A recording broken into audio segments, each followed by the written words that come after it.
The whole point of Queen was to be original. Well, mission accomplished. This is a new Life magazine edition of Queen. I guess it's out because Pride Month, but I got this cover. There's two different covers. One looks kind of like this. That actually might be the cover. And this cover, I noticed there was only a couple of them, and there was a ton of the Freddie cover. So, of course, I had to get this one as I'm a collector.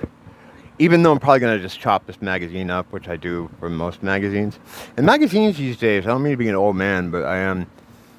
We got here, oh, this is even a reissue. Oh, boy. Oh, Lord. What's the fucking price on this thing? Oh, yeah. $14.99. That's crazy for a magazine. Back in my day, they were $5.99. So, my thing with Queen began in the 1980s. I was always aware of them. Actually, when I was a kid, the Game was really big. When I first started getting into music, around 1980. Before 1980, I was just into Kiss. So 1980, I'm like, what, 9?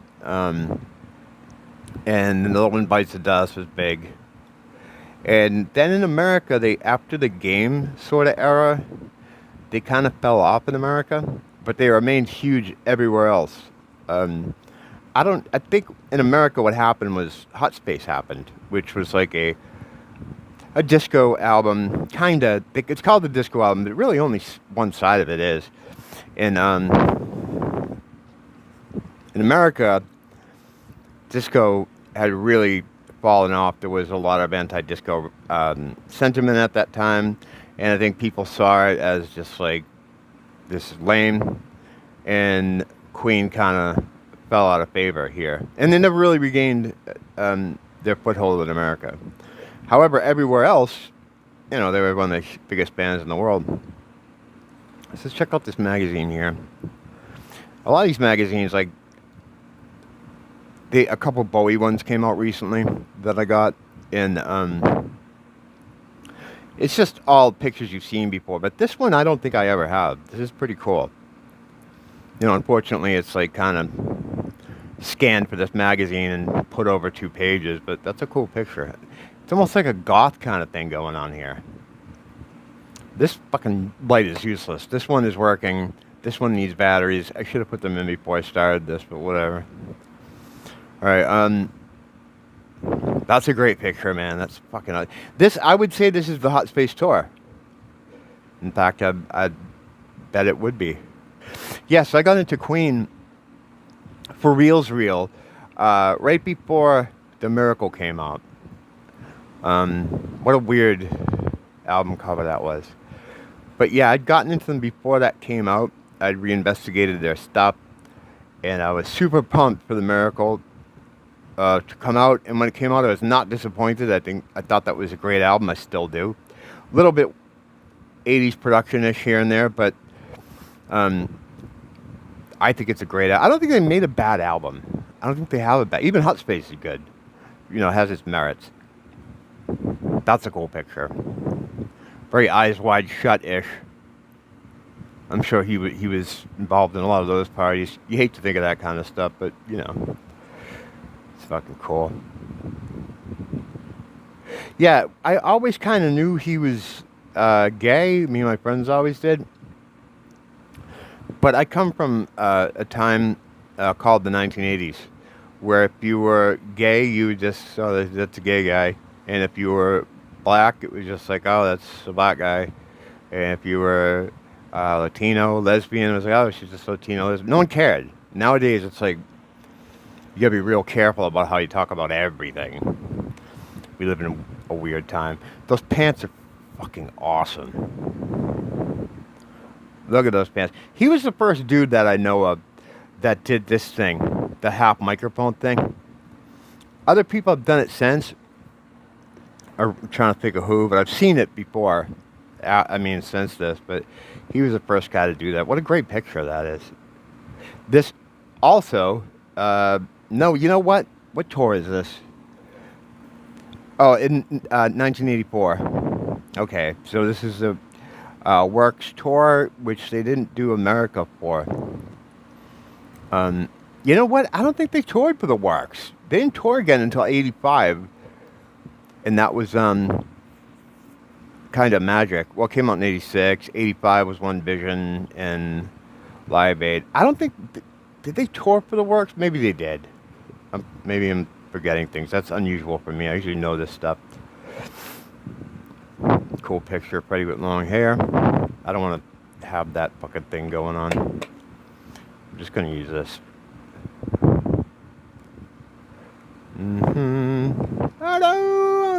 So yeah, that was the beginning of Who Wants to Live Forever. I was just about to sing. No, it's just a sticky situation. I only got myself to blame. What song is that?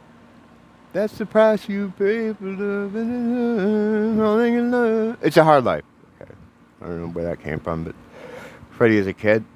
Yeah, so gone into them end of the '80s, and I kind of became obsessed with them, like I do with a lot of bands, you know.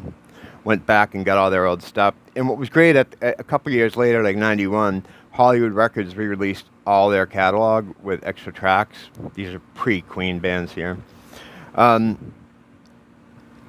it was a good time to, well, actually for me it was a bad time because in '88 or '89, right around the time when The Miracle came out, I went and bought all the old ones, and then 2 years later they re-released them all with extra tracks, so I had to buy them again. Yeah, so no, that didn't work out for me. I was glad to have those extra tracks, but I didn't like the movie. I mean, you know what? As I was watching it, I didn't mind it. But like I just did a recent review on the Sex Pistols movie, the new one, the Danny Boyle one, and these biopics are just so goofy because as a fan, you know the timeline and you know when things happened or how they happened, and because it's a movie, they have to cram all this shit together. Like the Queen one in particular, they would have it make you think that he met them in a parking lot after their show. He had never sung before, and he was like, "I'm better than you're a singer," and they're like, "Oh yeah," and they'll sprinkle in a couple things from interviews, like things they may have referenced what they said, just to try to make it seem more real. But that whole scene is completely fake. He knew them. He lived with them. They were friends before all that. And I think he actually tried out for one of the bands that was going to play with them before the whole Queen thing. They all lived together. So yeah, I mean, I know you have to do it for a movie, but at that point, what are you watching? You're watching some kind of fan fiction created with real people. It's weird. Like, I don't know how to even absorb those kind of movies. Man, not many guys that could pull this kind of thing off. I'm not even sure he does, but there you go. That's fucking awesome. Yeah, so right away, the albums I took to were the later '70s stuff, like a lot of people do. I kind of slept on the first few. I got them all, but I kind of ignored the first few, which is dumb because those are great. Those now, as a older man, as a geriatric man, as a senile old man, the first two albums I probably get the most play with me, especially Queen 2. So good. Their albums, you know, it's hard to say. It's really hard to say. They've never made a bad album, but they've never made that one great masterpiece that really pulls it all together. I think the closest they came might have been The Game. It's just they had two wildly divergent musical interests, which is what made them great. But to have a cohesive kind of thing, I'm not even cohesive because they did have that. You know, they did that with Night at the Opera. I guess what I'm trying to say is that one that has a level of quality throughout. It seems like when you're a band that experiments a lot, you as they did, um, not like in a Genesis way, or they were a bit progressive in the earlier days. But when you try a lot of different things, it's not always going to work. So there's always a couple tracks where it's like, well, that's weird. There's always like a Broadway tune. I don't like the Broadway stuff. I've come to appreciate it now more as an old senile man, like Old Fashioned Lover Boy, or any of those sort of songs where Freddie would do he'd have like a Broadway tune, which he used a Broadway style type of tune, which he'd put into those albums. I'd always skip those, but with time I began to appreciate them more. That's awesome. I love Roger Taylor's voice. That's the thing. Like Roger Taylor was a great singer. I mean, he could have been a front man for a band on his own. Brian's a great singer too, and he was not much of a front man, but he certainly could carry his own act, and he did. After Queen kind of split up the first time after Freddie died, before they reconvened with any new vocalists. That's funny. Yeah, he was in the ballet. But yeah, May toured for that solo album. Oh my God, help me! Something of Light, Point of Light. Fuck was that album? Nah, whatever. I'm an old senile man, so there you go. All right. Wow. Yeah, that's awesome. Very Masonic, though, of course. Even if knowingly, he wasn't knowingly shouting out to the Masons. That stuff leaks out. It leaks into everything. It comes through performance. It comes through art. Sometimes they don't realize what they're doing. Or they do, sometimes too, and they like to give a shout out to their people. Astronomer. Wow. What a waste of fucking time and money to get a degree there. Sorry, but it is. You might as well get a degree in Star Trek. It's the same thing. Like, at least, there's a practical application for the Star Trek stuff. You watch the show with your friends and be like, oh yeah, that guy's from Alpha Centauri. It's the same level of complete fantasy. That's awesome. That's where Rob Halford kind of got his look. That's kind of the look of heavy metal. And that was from the straight out of gay community. This, what year was this? 78. This says this is 78. Yeah, Priest started doing their kind of leather thing around the same time. Did Rob kind of get it from, he might have got it from Freddie. In fact, I think he might have talked about that before. But yeah, this set the template for the whole heavy metal look, which is kind of ironic because heavy metal is such a macho kind of thing. That's great. Another one of those outfits that, like, maybe David Lee Roth could get away with. Maybe. A lot of great shots in here. There's a lot of great pictures in here. I haven't really looked through this thing. I've had it for a couple of days, but I haven't really cracked it. Oh, I like that too. John Deacon won't have anything to do with it anymore. He doesn't talk to them. He doesn't have any contact with them. Not for years. Not for like a decade, I guess. The last time anyone saw him, I guess it was Roger Taylor, saw him in like a bar after one of the We Will Rock You on Broadway kind of things. He went to one. Excuse me. Had to drink some coffee there. And that was 2004. The last time they saw him. He's just done with it. He doesn't mind anything to do with it. He's a different guy. It's fine. And I get where he's coming from, too. He's probably made his money. Some people just, don't want to be involved in it anymore. And Brian and Roger still have the, they still have the bug. I don't have any problem with that. There are people that do, and I don't know why. Let them play. Let them play forever, Speaking of playing forever, that's awesome. I don't know what that has to do with playing forever, but there we go. Nice. Very cool. Yeah, I didn't really tour America again after the Hot Space tour was the last time they came here.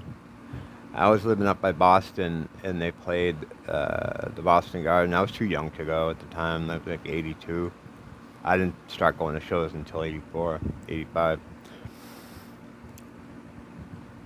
That's a cool picture. That's classic 80s Freddie. Ah, that's cool. Very cool. Oh, yeah. There we go. That's fucking awesome. That's what it's all about. That's rock majesty. This is the antithesis of punk rock and all that I love on that side of things. This is the complete opposite. This is the top of the mountain for the arena rock. Pomposity. It's wonderful. It's great. Oh yeah. This was It's a Hard Life, the song I was really butchering earlier in the video. Great video, really over the top, obviously, looking at the clothing here. The song didn't really take off. I mean, none of them did here in America. I remember when the Works came out, Radio Gaga got a little bit of play. I Want to Break Free got a little bit of play, and that was it. Which is weird because those songs were huge everywhere else in the world, but America was they just weren't having it. I don't know why. I don't know what it is. I don't know exactly why they never caught back on. Well, they didn't tour here. They didn't come back here after the sort of tepid response to Hot Space. Even though they sold out dates on that tour here in America, I don't know. I think they just didn't want to do it. I think they wanted to go where people were friendlier to them. I mean, there's guys in America. Like I was just listening to a guy talk about Queen on a YouTube video, and he was like, "Yeah, Queen. They were never really huge. They had a couple songs, but." And it's like, that's weird to hear someone say that, but from an American perspective, you could find that's the experience. People say the same thing about Oasis, like, oh, Oasis, really like the Gin Blossoms. It's like, oh, no. In America, sometimes things just don't catch on, even though the rest of the world gets it. I don't know if it's because of the size of the country. It's big and spread out. The way its media is handled, I don't know. That's great. This is Live Aid. Is that Live Aid? Yeah, Live Aid. Yeah, I just went by the page. That's cool. That was a great set, though. I think it's kind of cool that pop culture has kind of come around to how good that set was, because I used to talk about it for years. I talked about it. I saw the original Live Aid, but I don't remember if I saw Queen. I saw the performance afterward once I got into them. But I remember watching Live Aid as it aired because I wanted to see Black Sabbath with Ozzy, and I did. And then I saw Priest. I watched a couple other things, but that was kind of it. At the time, I was just really into metal. You know what? I might have caught Queen. It was earlier in the day. But I wasn't really super into them at the point when Live Aid itself happened. It was only years later that I got to see that performance and on video. And it was just like, holy shit. Look at that crowd when he says Radio Gaga. And it blew me away. I used to talk about it all the time. It just seemed like no one really cared about it. Or no one knew about it. You didn't really... How would you see it until, the internet came around and you could see this stuff really easily. And then once more people saw that performance, they're like, holy shit, this is one of the best ever. And it was just fucking crazy. The way he had that audience in the palm of their hand. His hand, their hand. What the fuck am I talking about? Ezra Miller? What's this here? Bob Geldof. Yep. It's hard to look at all these people now. There was a time when I'd be like, wow, look at that's fucking so-and-so and so-and-so. And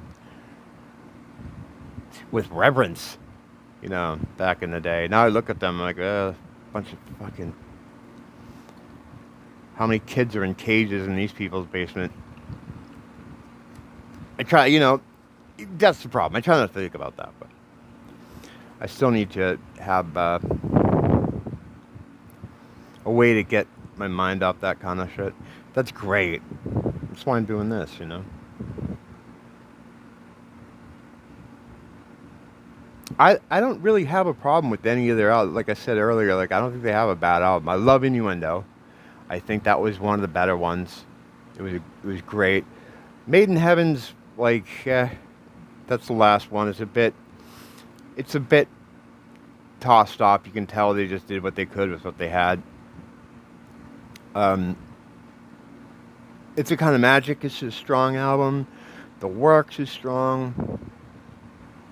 Yeah, all of them. They don't have a bad album. They don't have a bad album. Some of their live albums, I guess, Live Killers is a bit brief, but I like it. I love the sound of that album. The 85 live one was a sort of truanced version of what would ultimately be released years later as Live in Wembley, which is the much better choice between those. But in 85, that's what you had. Remember they had the video for that at the local video store to rent. Ah, that's fucking great. Classic right there. There you go. I know how to use light. Fucking great. Awesome. Let's see what else is in here. Freddy dead. Dead Fred. Sad. Dead Fred. Daddy Freddy. Now all this stuff. I like the Paul Rogers stuff. I thought it was kind of weird. I don't think he was a good fit for them. I think this guy's a better fit, but I just don't like his voice. His voice is very drama kid, like someone who was in school plays and stuff. I don't like his. Well, it's not like I don't like his style. He just doesn't seem to have his own kind of style. It's just drama kid. It's drama kid. But hey, if he keeps them on the road and he keeps the music alive, good for them. I liked the Paul Rogers stuff. It was kind of a weird fit vocally. The album they did with him, Cosmos Rocks, Cosmos Rockin'? Cosmos Rocks. Had some good songs on it. What is that ballad they did there? I don't know. There's a ballad on it that's good. Surf's Up, School's Out. There were a couple good songs on it. It was just weird. It's a weird mix. I wouldn't have thought of him to front Queen, really. I would have thought, more George Michael. That's that's the movie guy. That guy's got weird googly eyes. Yeah, there's a short list of guys I think would have been better for Queen. But you have to have someone that the public is sort of into, too, and that's why they got the American Idol guy. Like, Gary Sharon would be great, but no one would like that. Justin from the Darkness would be great, but you can't do that. You need someone that's like, that the public knows. George Michael, back in the day, would have been perfect. Like, he did that EP with them, that 5-song EP with The Live Somebody to Love, which came out after this concert right here, the Freddie Mercury tribute concert. That was great. Extreme were so good that day. They were fucking awesome. I thought that was going to be a star-making situation for them. Like, oh, this is it. They're going to be big time forever. No, you never did one more or two more albums that no one bought. Freddie is great. At a time when everybody around was doing God knows what, Queen was making music. Ozzy Osbourne. That's the fucking quote you end this with? Freddie's great. He's great. At a time, I can't even hear him saying that. That seems too articulate. At a time when everybody around was doing God knows what, Queen was making music. What does that mean? And Ozzy, was he even a fan? Like, I don't know. I'm sure he was. I mean, everybody was in some way, but that's what you're leaving with? Is it because Ozzy's fan? Like, what the fuck is this? And what kind of quote is that? Freddie is great at a time when everybody around was doing God knows what. Queen was making music. What? The fuck does that even mean? Yeah, everybody was making music. You were making music, Ozzy. You remember that? No, you don't remember that. Of course he doesn't. All right, well, just wanted to take a look at this magazine here before I chop it up. This is going on the back of the bathroom door for sure. Right now that's Bowie space, but that's fucking majestic. God save Queen. Don't blame the teacher. Blame the school.